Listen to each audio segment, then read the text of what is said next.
What's up, everybody? Thanks for watching Car Inside. It's a new week here on iRacing as C-Fixed heads down to Homestead Miami Speedway, and that means it's time for another qualifying breakdown. The qualifying lap, the hot lap, will come on lap number 2 of the run, but lap number 1, running turns 3 and 4, is going to be just as critical to set up your lap. So Homestead has some really long straightaways, so you want to get all that speed you can, so we'll show you guys how to navigate 3 and 4 as well to set up your hot lap using a 12-to-1 steering ratio. For the qualifying lap, I'll bump that up to 16-to-1 for the race, and we're using a 68% brake bias. All this with a 0% offset on the wheel. My wheel is perfectly center at 0%. For the race, I'll probably turn that down somewhere between 58 and 60%. You can see here as we're on lap number 1, we're just kind of cruising, just taking it easy, try not to scoot the tires, but whenever we go, we're going to set up for our hot lap here, going through 3 and 4, lift kind of early. Let the truck roll up in the middle, drag a little throttle here, and then really pick it up and carry all the momentum we can coming down the front stretch here, using that high line the long way around. Set up for our hot lap, lap number 2, lifting just a little, actually going to be using some brakes. Really want to hug the white line here. Truck's going to be very slick. You're really going to have to muscle it around here this week for your hot lap. It's going to be very slick, going to be very hard to drive. Homestead is a very slick surface, has progressive banking, so the line that you run is going to be just as critical as your acceleration, deceleration, and braking points. But as we approach start-finish line here, our hot lap is a 33.252. So we'll back that up here and show you guys again. I was lifting just kind of early.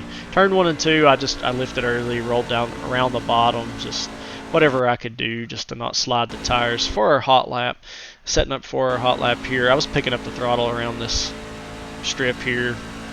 We'll see what our speed was at the start-finish line. It was 170 miles an hour. So what we're going to be doing here is setting up for turn number 1. Your entry point is going to be this caution light here. That's where you're going to start to turn in, carry over this black seam. As you approach this second seam here, you're going to start to lift, drag a little brake down to the white line. You really want to hug the white line here, like I was saying, progressive banking. So you really want to stay down here where this grip strip is, and I'll show you why an example of later. But start picking the throttle up here. Honestly, I wasn't using any reference points for the throttle, going full throttle, but where the grass separates back here is kind of the area where I started picking it up full throttle in this area, but I was more or less feeling it out. Normally, sometimes I will kind of look for reference points in my peripheral vision just to kind of pick up the throttle or to know, but Homestead is one of those tracks. It's so slick that it's all about feel, and if you try to do something that the truck's not ready to do or overpower it, it'll step out on you, and I got a really good example that I'll show you guys here later. But going into the corner here, I was picking up the throttle there, working our way up off of the corner out toward the wall. Really want to keep the wheel as straight as you can, try not to overturn, and even like I'll back it up again to show you guys something. But as we were coming around through here, we were kind of rolling up over the seams again, back out toward the wall.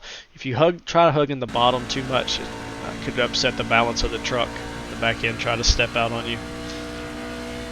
Going into turn number 3, it's kind of going to be the exact same thing as 1 and 2. The corners are just a little different, but the concept is basically the same. You want to turn in, and you see where this white line comes across the track, and then you have the seam. Your left side tires are kind of going to cross over there. Lifting maybe the slightest bit sooner than we were going into turn number 1. Before you get to this black seam, dragging a little brake, just ever so slightly down to the white line, and picking up the throttle, carrying it partially the way through, and around here is where we're going to start picking the throttle up full throttle and working our way back up off the corner to the start finish line. Truck's really trying to step out, really going to have to muscle it and work the wheel. and that is a 33.252. Now I will show you guys a good little reference here for what I was saying in turn number 1, what had happened to me. This was earlier in the run when I was trying to hot lap it. And going into 3, I was trying some things that were different, and I clipped the apron. Now, to try to counter what I know is automatically going to be lost lap time, the truck is trying to naturally, when it clips the apron, it's going to try to, it's going to upset it, and it's going to try to wash up the track. So watch what I'm doing here. I picked up the throttle, full throttle here. Now, on the hot lap, full throttle, we weren't but about a little over halfway through the corner where this grass separates. That's where we were picking it up. So I'm picking up the throttle way earlier. So naturally the truck's going to start shifting and going up the track, starting to push. Well, it's like I said, with the racing line being so critical, as much as your acceleration, deceleration points, and with the progressive banking, as we push up out of the preferred racing groove here for our hot lap, it's going to really upset the balance of the truck. Now watch what happens. The truck really stepped out on us. So your line is going to be just as critical as everything else is here this week.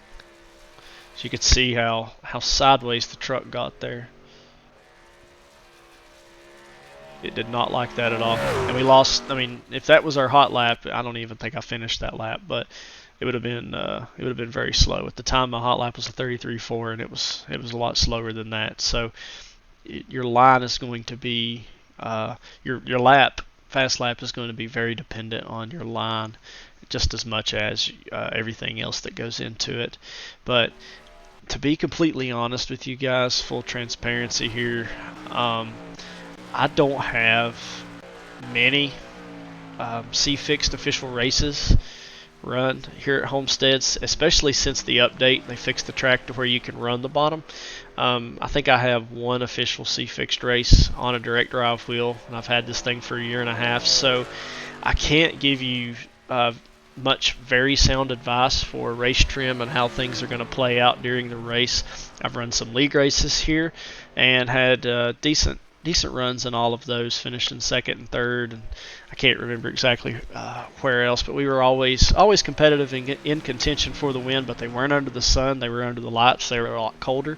Track was a lot tighter, and the truck absolutely did not want to turn. It feels like it's going to be a pretty decent setup this week. I imagine that the right front will start to fade away, as it always does as the run goes on. But if I had to relate my qualifying lap to anything that I've run in the past, I would kind of compare it to turns 3 and 4 at Kentucky and turns 1 and 2 at Texas.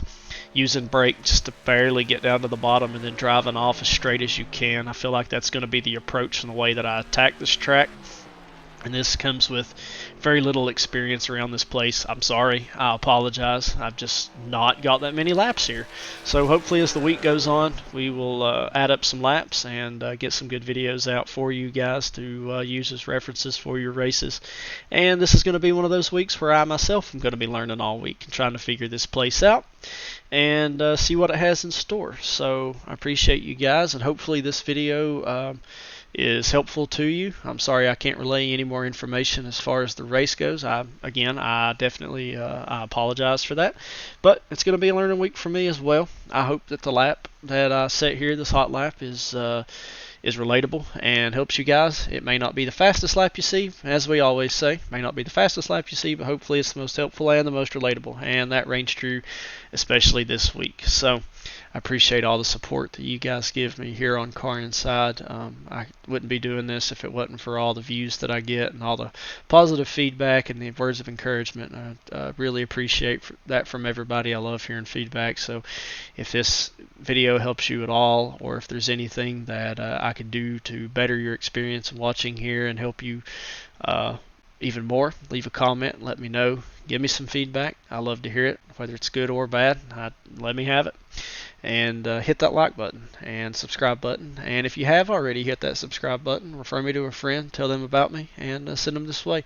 All the numbers help. I greatly appreciate it. That's the number one way that you can support Car Inside here, is to hit the like button and that subscribe button. And as always, Thank you guys for watching Car Inside, and we'll see you out there on the track.